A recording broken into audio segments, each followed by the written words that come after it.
So welcome back friend to our channel day dimer study. तो आज हम पढ़ेंगे स्कूल ऑफ जूरिस्प्रूडेंस। जूरिस्प्रूडेंस के कितने तरह के स्कूल है।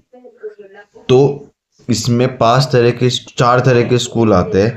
पहला हिस्टोरिकल, दूसरा एनालिटिकल, तीसरा साइकोलॉजिकल, चौथा सोशल और पांचवा रियलिस्टिक। तो पांच तरह के स्कूल कौन कौन से हैं? पहला हिस्टोरिकल, दूसरा एनालिटिकल, तीसरा साइकोलॉजिकल, चौथा सोशोलॉजिकल और पांचवा रियलिस्टिक। अब हम पहले सबका शॉर्ट इंट्रोडक्शन पढ़ेंगे, फिर हम इनको वन बाय वन हम डीपली पढ़ेंगे। तो हिस्टोरिकल इसके नाम से क्लियर हो रहा है हमको, जो हिस्ट्री के पास्ट इवेंट की बात कर रहा है वो हिस्टोरिकल स्कूल है। जो हिस्ट्री के पास्ट इवेंट से रिकॉग्नाइज करने की कोशिश कर रहा है कि हम प्रेजेंट में फ्यूचर में किस हिसाब से लॉ बनाए, ऐसे जो घटना जो पास्ट में हुई थी वो यहाँ पे दोबारा रिपीट ना हो, हम उसे अल्टर करके लॉ बनाए। दूसरा स्कूल है हमारा एनालिटिकल। एनालिटिकल स्कूल बात करता है जो चीज जैसी है वो चीज वैसी ही रहे, उसमें हम कोई चेंज ना करें। ठीक, एग्जाम्पल ये कहता है जो चीज जो स्टेट है, जो राज्य है, उसकी जिम्मेदारी बनती है कानून बनाना, और वो प्रेजेंट सिचुएशन को देख के उसके हिसाब से कानून बनाएगा। साइकोलॉजिकल स्कूल ये कहता है कि हमको लॉ बनाते समय जिसने लॉ बनाया है उसका माइंडसेट और जिसके लिए लॉ बन रहा है दोनों का माइंडसेट रीड करना चाहिए, और उसके रीड करने के बाद उसके बेसिस पे हमको लॉ बनाने चाहिए। हम ऐसा नहीं है कि उनका माइंडसेट, उनकी विल, ठीक है, हम उसको स्टडी बिना करे हम लॉ बना ले, नहीं। हमको पहले उन्हें स्टडी करना पड़ेगा, उसके बाद ही हम उनके बेस पे लॉ बनाएंगे। सोशियोलॉजी के स्कूल ये कहता है कि लॉ जो हम बना रहे हैं उसका लास्ट एंड है कि लॉ को सोसाइटी एक्सेप्ट करे। तो हमको लॉ बनाने के लिए लॉ हम जो बनेगा वो हम लास्ट स्टेप उसका सोसाइटी में फुलफिलमेंट करने का है। सोशियोलॉजी का स्कूल ये बात करता है कि जो लॉ बन रहा है वो लॉ सोसाइटी पे इम्प्लीमेंट होना चाहिए। जो लोग सोसाइटी में है उसको वो लॉ को एक्सेप्ट करे। जो लॉ किसी स्टेट ने या किसी पार्लियामेंट ने बनाया है, क्या रीजन से बनाया है, जैसे सोसाइटी के बेनिफिट पे इम्प्लीमेंट हो, सोसाइटी को उस लॉ का इम्प्लीमेंटेशन हो। रियलिस्टिक स्कूल क्या कहता है कि हमको लॉ को इम्प्लीमेंट करने से पहले उसका एक रिव्यू ले लेना चाहिए सोसाइटी की बेस पर, कि सोसाइटी चाहती क्या है, कि कितने लोग हैं जो इस लॉ को एक्सेप्ट करना चाहते हैं और कितने ऐसे लोग हैं जो इसको एक्सेप्ट नहीं करना चाहते हैं। हम उसके बाद ही उस लॉ को सोसाइटी में इम्प्लीमेंट करें। तो रियलिस्टिक ये कहता है लॉ इम्प्लीमेंट करने से पहले सोसाइटी में उसकी रियलिटी हम चेक कर लेनी चाहिए हमको, कि वो एक तरीके से सोसाइटी एक्सेप्ट भी है वो चीज करने के लिए क्या नहीं। तो अब हमने ये पढ़ा है स्कूल ऑफ जूरिस्प्रूडेंस। अब हम इसमें सबसे पहला स्कूल है जो हिस्टोरिकल स्कूल है, हम उसके बारे में हम देखते हैं वो क्या कहते हैं।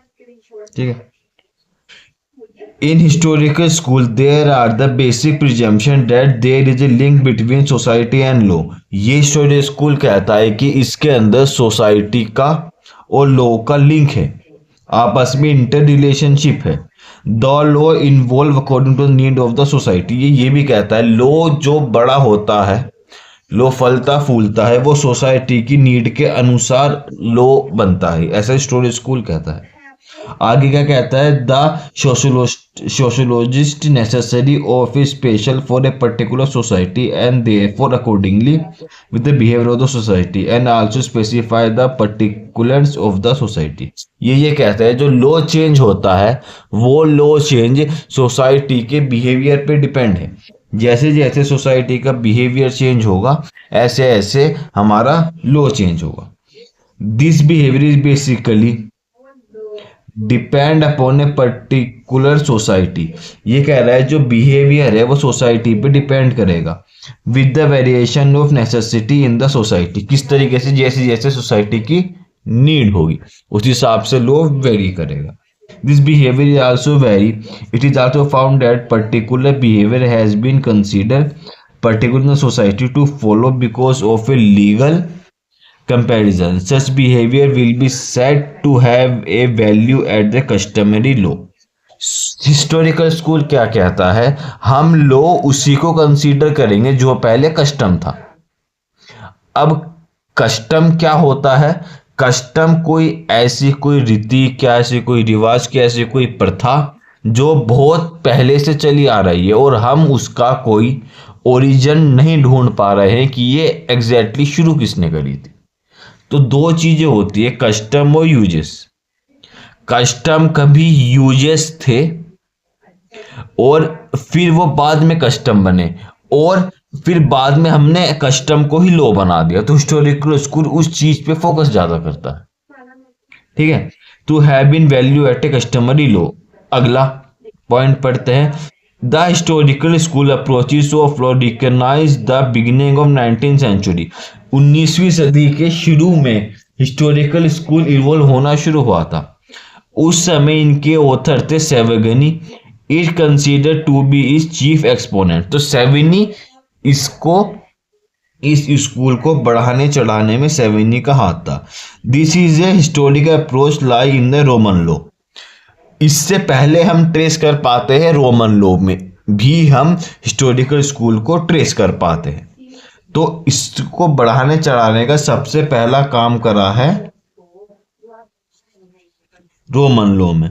अगला है author, historical school starting in the law climate and local situation accidentally impose. ये कहता है कि हिस्टोरिकल स्कूल लोकल सिचुएशन के बेस पे और इम्पोज होना चाहिए। Mines calling for the first,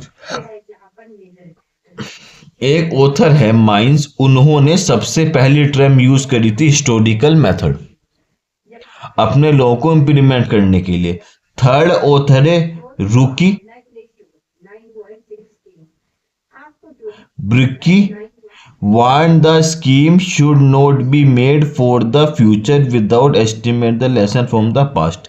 इसका कहना ये हम कोई भी स्कीम अगर फ्यूचर के लिए इम्प्लीमेंट कर रहे हैं तो हम सीधा इम्प्लीमेंट ना करें, हम पहले पास्ट की तरफ हम पास्ट चीज़ों से एक्सपीरियंस ले कि वहाँ पे क्या उसके कॉन्सिक्वेंसेस हुए थे, क्या इफेक्ट हुए थे, उसके बाद हम फ्यूचर के लिए उस पर लॉ बनाएं। According to him, law is a product of gathering and organic process।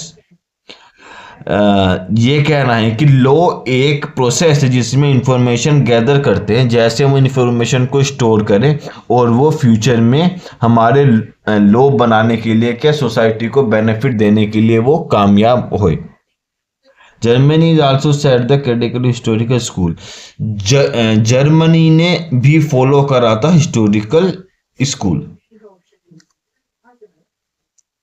ठीक। तो हमें क्या पता चला, हिस्टोरिकल स्कूल क्या है, link between the society, society के बीच में लिंक है, ये डिवाइड करता है, ये डिपेंड करता है behaviour of a particular society, ठीक। इसके बाद हमने एक पॉइंट इसमें से ये भी निकला है कि ये ज्यादातर फोकस करते हैं कस्टमरी लॉ को। कस्टमरी लॉ वो होते हैं जिन लॉ का हम ट्रेस नहीं कर सकते। इसके बाद हमने ये पढ़ा 19th सेंचुरी में ऑथर है सेवगनी, वो इसके चीफ एक्सपोनेंट रहे हैं स्कूल के और इन्होंने हिस्टोरिकल अप्रोच को कोट करा था रोमन लॉ में कि रोमन लॉ में भी हिस्टोरिकल अप्रोच कोट हुई थी। फिर दूसरे ऑथर आए हैं, इन्होंने ये कहा है ब्रुकी ने कि हम कोई भी लॉ बनाएंगे, जैसे इसने ये कहा है scheme should not be made for the future. हम कोई भी ऐसी स्कीम नहीं बना सकते फ्यूचर के लिए जब तक हमें हमें उसका पास्ट ना पता हो। तो ये बात किसने कही थी? ये बात कही थी ब्रुकी ने। तो अभी हमने खाली हिस्टोरिकल स्कूल का इंट्रोडक्शन पढ़ा है, फिर हम इसमें इनके फैक्टर पढ़ेंगे नेक्स्ट वीडियो में। फिर हम पढ़ेंगे सेवगिनी कौन है। हमने बाहर पढ़ा है ना यहाँ पे सेवगिनी के चीफ एक्सपोनेंट क्या है, वो उसकी चीफ एक्सपोनेंट क्या है, हम ये पढ़ेंगे। तो thank you friends and have a nice day.